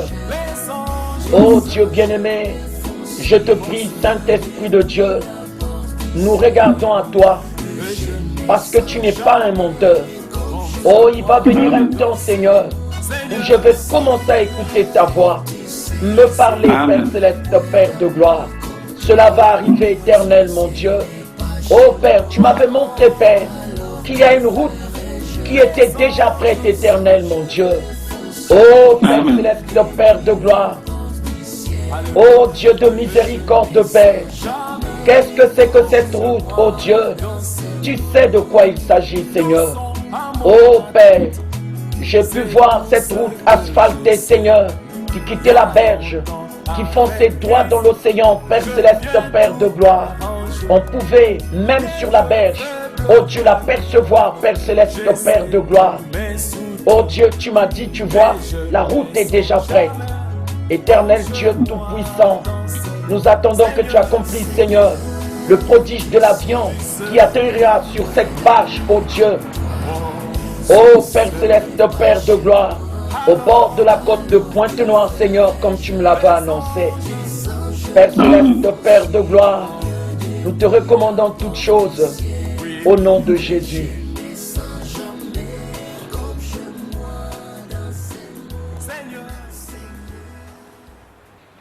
Mais ce qui est important, ce qui est très important, c'est le fait qu'aujourd'hui, on a réussi à démontrer que le chemin de l'arbre de vie n'est pas encore ouvert jusqu'à aujourd'hui, même après la venue de Jésus. Amen. Quand il dit « Je tiens les clés de la mort et du séjour des morts », mais le chemin de l'arbre de vie n'est pas ouvert parce qu'il dit « à celui qui vaincra ». Et puis remarquez, hein, c'est l'Esprit qui parle, ce n'est pas Jésus. Amen. Donc, dans la forme, c'est le Fils de l'homme. Mais dans les promesses, c'est l'Esprit. Et l'Esprit, on sait tous qu'il s'agit de l'originalité de la déité. Donc, quand on parle que voici ce que dit l'Esprit, on sait tous qu'il s'agit de l'ancien des jours. Amen. Parce qu'on a vu que l'Esprit, c'est un homme, c'est une personne. Amen. Vous voyez ça? Donc, par moment, c'est Jésus qui parle. Par moment, il prophétise des choses qui vont arriver dans le 8e âge. Vous voyez? Quand on dit à celui qui vaincra, parce que nous, le grand problème qu'on avait, c'était qu'on n'arrivait pas à cerner le vainqueur. Amen. Tu vois? Or, dans Apocalypse 12, 1 à 5, 7 à 10, on nous dévoile la vérité là. On nous dit qu'il s'agit du Christ de Galates 3, 15 à 18. Le Christ du Testament des promesses qui est antérieur au Testament du Sinaï. Amen. Et dans Apocalypse 12, 1 à 5, on nous montre comment ce Christ-là doit venir au monde. Il doit venir virginalement par l'ouverture des sceaux. Amen. Et celle qui doit l'enfanter, c'est la nouvelle Jérusalem céleste. Voyez ça. C'est le Christ là qui écrasera la tête du serpent. D'accord? Et c'est lui qui pètera les nations avec une verge de fer. Et on a vu dans Daniel 7 que c'est l'ancien des jours qui amène à la manifestation ce Christ-là. Vous voyez? Et aujourd'hui, nous découvrons que l'ancien des jours est le Christ du Testament des promesses, qui a été confirmé antérieurement Amen. par rapport au Testament de la parole qui a apparu 430 ans plus tard. Vous voyez ça? Tous ces prophètes-là ont parlé des choses qui se produiront dans un autre testament en donnant l'impression aux gens que ça devait se produire dans le testament de la parole. Or, la constellation des anges de la perruque blanche du testament du Sinaï. C'est celui du 28 février 63 du Sunset, parce qu'il a ramené les gens à la parole. Cette constellation-là n'a pas ramené le testament antérieurement confirmé de Dieu avec Abraham pour le corps de Christ. Cette constellation-là ne l'a pas ramené. Voilà pourquoi aujourd'hui nous comprenons pourquoi il y aura une autre constellation qui doit venir. Parce que nous avons vu qu'il y a une constellation pour les âges du complément et il y a une constellation pour l'adoption. Vous voyez, la perruque blanche du Fils de l'homme d'Apocalypse 1, 10 à 20, c'était la constellation des âges des compléments. Ça part depuis Adam jusqu'au prophète Branham. Maintenant, la constellation des anges de la perruque blanche de l'ancien des jours, ça c'est maintenant la constellation de la traversée du Jourdain pour l'adoption. Vous voyez même dans Daniel 7, 9, on vous dit, je regardais pendant que l'on plaçait les trônes. Donc ça c'est la constellation du placement. Et la constellation du 28 février 63, c'est la constellation du complément. Vous voyez ça? Donc l'ancien des jours est le Christ du testament des promesses qui avait été antérieurement confirmé par Dieu à Abraham. Vous voyez? Et il faut pour cela un autre évangile. Parce que l'évangile de Jésus n'est pas l'évangile de l'ancien des jours.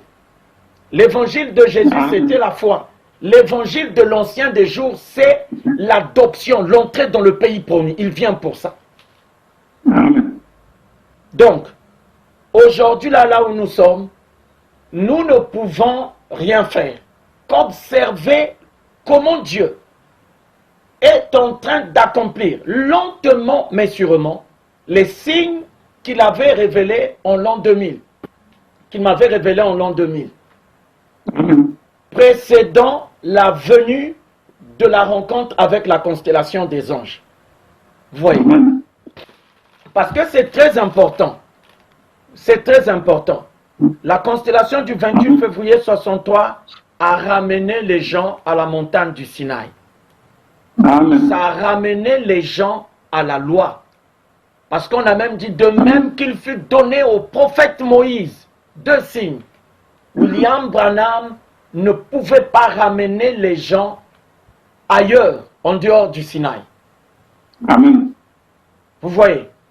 Dit de même qu'il fut donné au prophète Moïse 2 signes. Donc Moïse n'est jamais venu pour le testament des promesses entièrement confirmées par Dieu à Abraham, pour Christ le corps. Amen. Amen. Mais lui, il est venu pour la loi qui est apparue 430 ans plus tard. Mais la loi, même si elle est venue 430 ans plus tard, elle ne peut rien parce que Dieu avait déjà dit à Abraham que son testament pour le corps de Christ, c'est le testament des promesses. Amen. Vous voyez ça? Amen. C'est le testament des promesses. Amen. Donc, maintenant là, nous sommes en train d'attendre la venue de la constellation des anges de la perruque blanche de l'adoption, le placement. Ça, c'est l'ancien des jours. Amen. Vous voyez, quand cette constellation-là va venir, c'est là où le testament antérieurement confirmé par Dieu à Abraham pour le corps de Christ et l'héritage du pays promis sera révélé. Amen. Vous voyez, on ne va pas mélanger la Pentecôte et l'épouse. Non. Or, dans la parole, il y a eu ce mélange-là. Mais Dieu ne mélange pas. L'épouse et l'épouse, la Pentecôte et la Pentecôte. On a vu qu'à la Pentecôte, Dieu a scellé le chemin de l'arbre de vie. Il leur a refusé le chemin de l'arbre de vie. Il a scellé pour eux. Il dit, vous ne passerez pas. Vous êtes comme Adam, Ève et le serpent. Et vos enfants que vous faites, il y a des bâtards. Parce que Ève a pris l'enfant du serpent et l'a amené là, Caïn. Vous voyez. Maintenant, pour qu'il ouvre le chemin de l'arbre de vie, il faut que le Christ de l'ancien des jours qui doit naître virginalement, selon l'ouverture des sceaux du testament entièrement confirmé par Dieu à Abraham pour son Christ, et le retour de l'homme de Genèse 18, 10a. Parce que cet homme-là doit revenir. S'il ne revient pas, ce n'est pas possible, Sarah ne peut pas enfanter. Vous voyez, les gens de la parole connaissaient toutes ces vérités-là. Et aujourd'hui, on nous amène là. C'est vraiment important. Je sens que l'esprit me résiste là. C'est comme si je dois m'arrêter là. On va s'arrêter là. Donc la mort jusqu'ici n'est pas encore vaincue, puisque Paul dit, et le dernier ennemi qui sera détruit, c'est la mort. La mort n'est pas encore détruite et les gens sont dans le repos. Non. C'est-à-dire que maintenant là, on doit attendre que Dieu puisse placer, comme il sait le faire, les tableaux prophétiques de l'an 2000. Tout ce que je sais, c'est que je vais rencontrer une constellation des anges célestes qui viendra de l'éternité. En parallèle avec ce qui s'est passé le 28 février 63 sur le sunset avec le prophète Branham. Or, moi, je ne suis pas le prophète Branham. Branham était l'Élie de Malachie 4, 5 à 6b qui devait ramener le cœur des enfants à la foi de leur père. Il devait les ramener à Horeb. Vous voyez, au Sinaï, à la parole. Maintenant, il y a la prophétie d'Hébreux 4, 7 à 10a, qui est très importante, celle qui annonce la venue du prophète de l'achèvement. Hein? Pour la nuée de l'ancien des jours. Parce que la nuée de l'ancien des jours doit avoir un prophète majeur.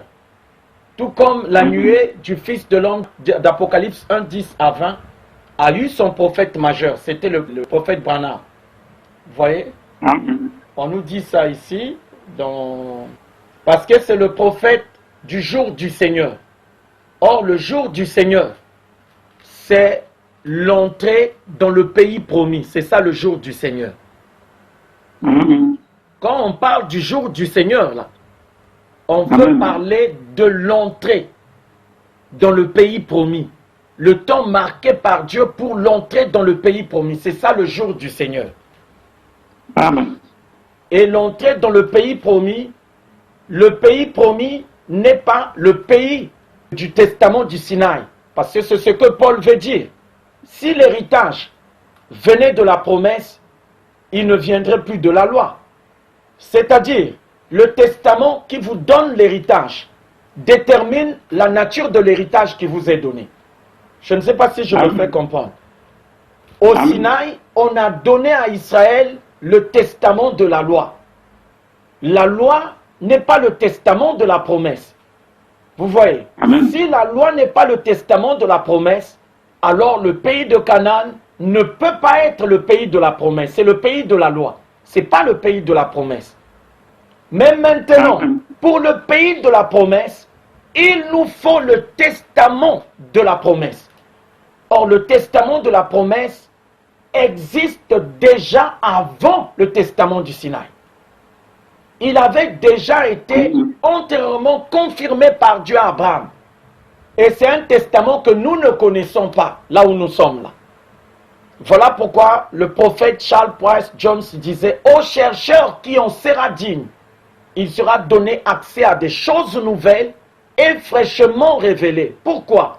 Parce qu'il s'agit des choses d'un autre testament, à part entière de la Bible. Voilà pourquoi il sera très difficile de tricher au temps de la fin. Si quelqu'un vient se proclamer en tant que prophète du temps de la fin, facilement, si c'est un tricheur, on va le dénicher. Parce que le salut du temps de la fin, c'est l'entrée dans le pays promis. Et si c'est le pays promis, il faut donc le testament de la promesse pour entrer là-bas. Et non le testament du Sinaï. Parce que le testament du Sinaï, c'était pour Israël, pour donner le droit à Israël de posséder le pays de Canaan. Mais maintenant, qu'en est-il de l'Église? Puisque Dieu a promis à l'Église les nouveaux cieux et la nouvelle terre. Vous voyez? Donc quand on parle du jour du Seigneur, il s'agit du temps marqué par Dieu pour entrer en possession dans l'héritage des nouveaux cieux et de la nouvelle terre. Vous voyez? Dans Hébreux 4, 7 à 10a, non, 7 à 11a, Hébreux 4, 7 à 11a, on parle de ce prophète-là. Écoutez, Dieu fixe de nouveau un jour aujourd'hui, en disant dans David si longtemps après, comme il est dit plus haut, aujourd'hui si vous entendez sa voix, n'endurcissez pas vos cœurs. Le jour du Seigneur a une voix. Et ce jour-là ne fait pas partie des 7 âges, des 7 chandeliers d'or. Parce que dans les âges des 7 chandeliers d'or, on a vu que le chemin de l'arbre de vie devait rester scellé. Mais au jour du Seigneur, ce chemin-là sera ouvert. Voilà la différence entre Moïse et Josué. Est-ce que vous comprenez ça? Parce que Moïse représente l'arbre de la connaissance du bien et du mal. Et Josué représente l'arbre de vie parce qu'il ouvre le chemin qui mène au pays promis. Vous voyez ça? Le pays promis n'est pas accessible tant que Moïse ne meurt pas. On ne pourra jamais avoir les deux testaments en train de cohabiter ensemble.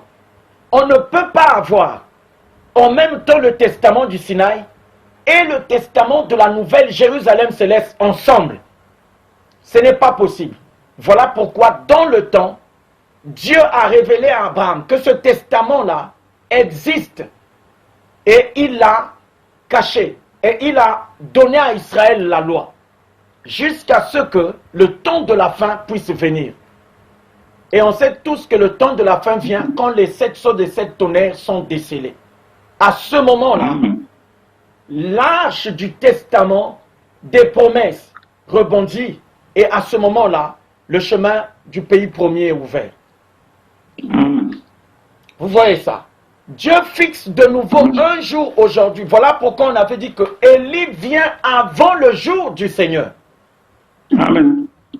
Donc il doit venir avant l'entrée dans le pays promis. Il ne vient pas pour l'entrée dans le pays promis, mais il doit venir avant. Voilà pourquoi le prophète Moïse a préfiguré le prophète Branham dans l'exode d'Israël, qui devait venir avant que Josué ne puisse être élevé pour faire entrer le peuple dans le pays de Canaan. Vous voyez? Il dit, voici, je vous enverrai Élie le prophète avant le jour de l'Éternel.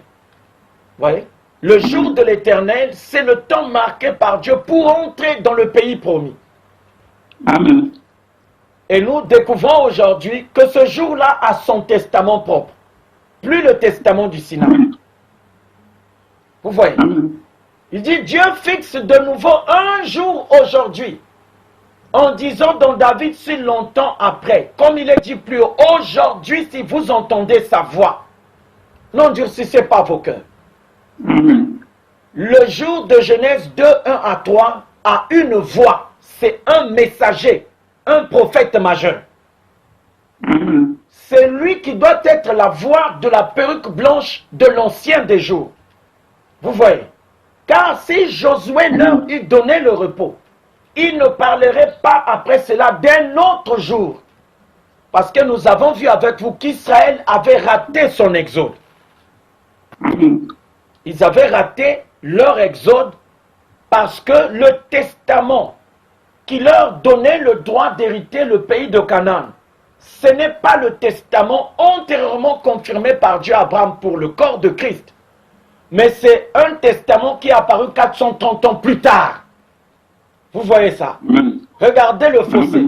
Donc, 430 ans avant, Dieu avait déjà révélé à Abraham qu'il y a un testament. Voilà pourquoi la Bible dit, certainement, le Seigneur l'Éternel ne fera rien sans avoir révélé son secret à ses serviteurs, les prophètes.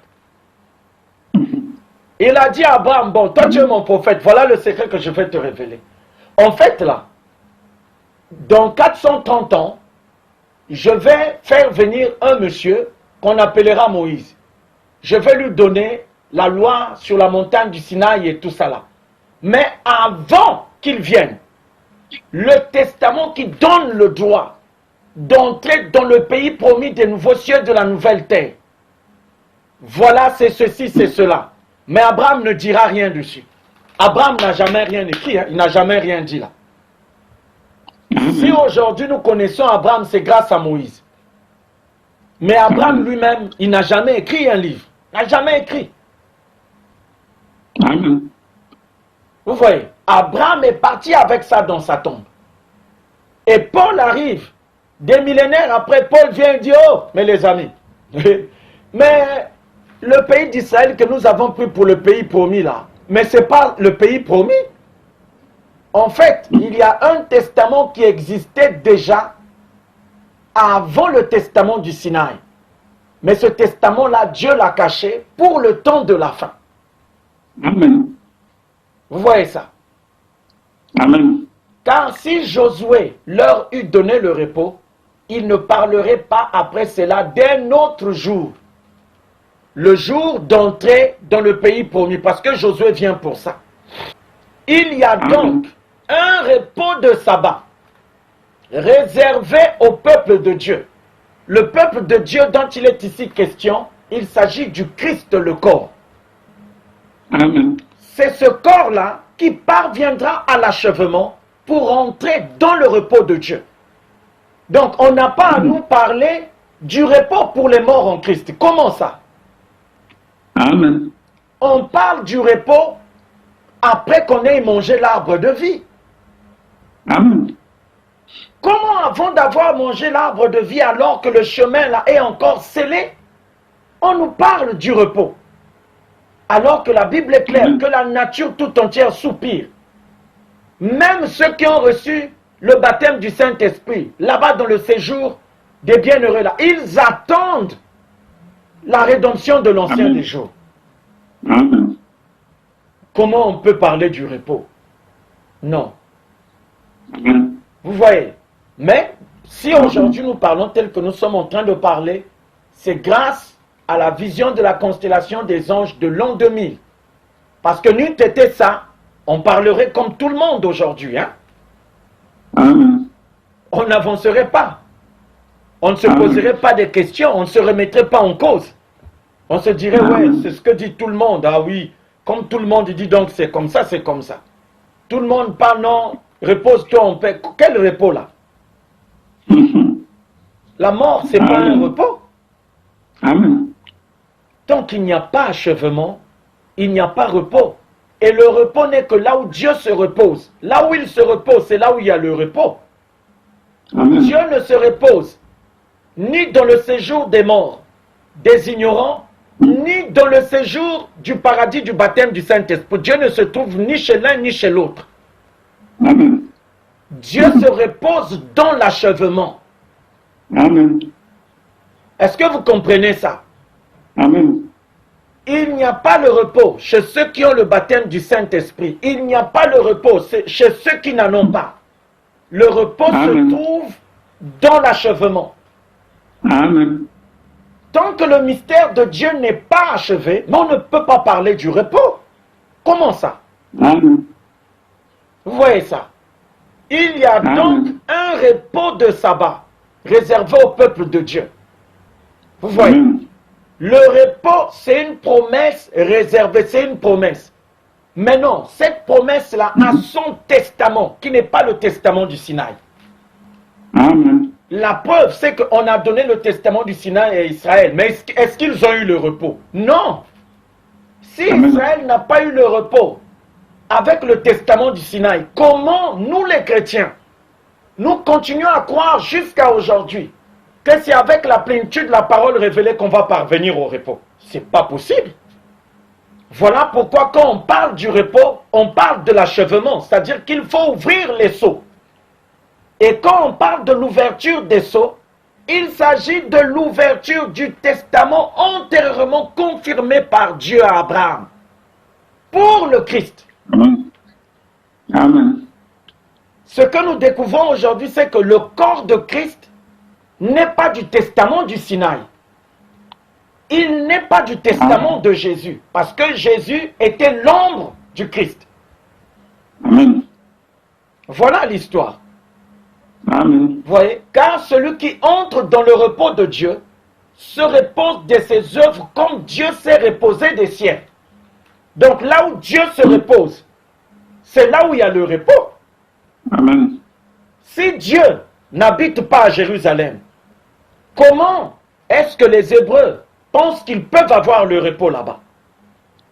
Si Dieu n'habite pas dans le paradis du baptême du Saint-Esprit, comment est-ce que les morts en Christ de la foi peuvent croire que le repos est là-bas? Si Dieu n'habite pas dans le séjour des morts, des ignorants, comment ceux-là aussi peuvent croire qu'ils auront le repos là-bas? Il n'y a le repos ni chez l'un ni chez l'autre. C'est là où Dieu se repose qu'il y a le repos. Et Dieu ne se repose que dans l'achèvement. Amen. Et quand on parle de l'achèvement, on parle de l'ouverture des sceaux. Là, on abandonne la parole. On n'a plus besoin du testament du Sinaï pour ça. Que Dieu vous bénisse. Amen.